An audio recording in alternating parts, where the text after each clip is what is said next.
15 વર્ષથી પાલેજમાં જૂના અને જાણીતા computer, laptop, CCTV camera service, printer repairing તેમજ નવા અને જૂના કોમ્પ્યુટર લે-વેચ કરનાર.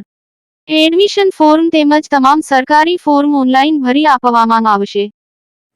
ભરૂચ રેલવે ગોડી વિસ્તારમાં ગટરકાંસમાંથી રહસ્યમય માનવ કંકાલ મળી આવતા ચકચાર મચી. પોલીસે તપાસનો ધમધમાટ શરૂ કર્યો.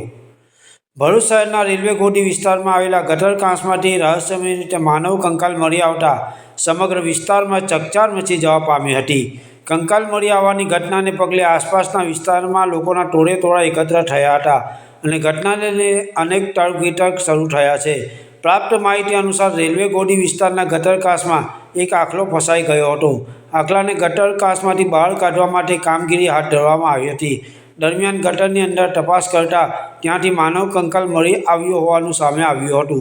માનવ કંકાલ નજરે પડતા જ ઘટનાની જાણ સ્થાનિકો દ્વારા તાત્કાલિક પોલીસને કરવામાં આવી હતી.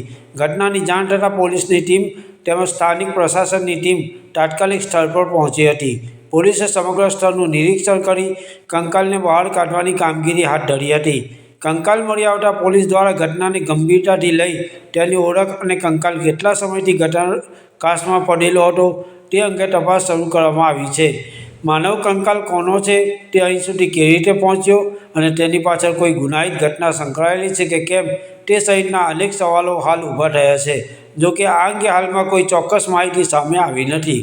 કંકાલની ઓળખ અને ઘટનાની હકીકત જાણવા માટે પોલીસ દ્વારા જરૂરી કાયદેસરની કાર્યવાહી હાથ ધરવામાં આવી રહી છે. કંકાલ કેટલા સમય જૂનો છે અને તેની ઓળખ અંગેની હકીકત જાણવા માટે તપાસ તેમજ જરૂરી વૈજ્ઞાનિક પ્રક્રિયા હાથ ધરવામાં આવી છે. પોલીસ દ્વારા આસપાસના વિસ્તારમાં પણ પૂછપરછ કરવામાં આવી રહી છે અને અગાઉથી કોઈ વ્યક્તિ ગુમ હોવા અંગેની ફરિયાદ નોંધાઈ છે કે કેમ તે દિશામાં પણ તપાસ કરવામાં આવી રહી હોવાનું જાણવા મળે છે.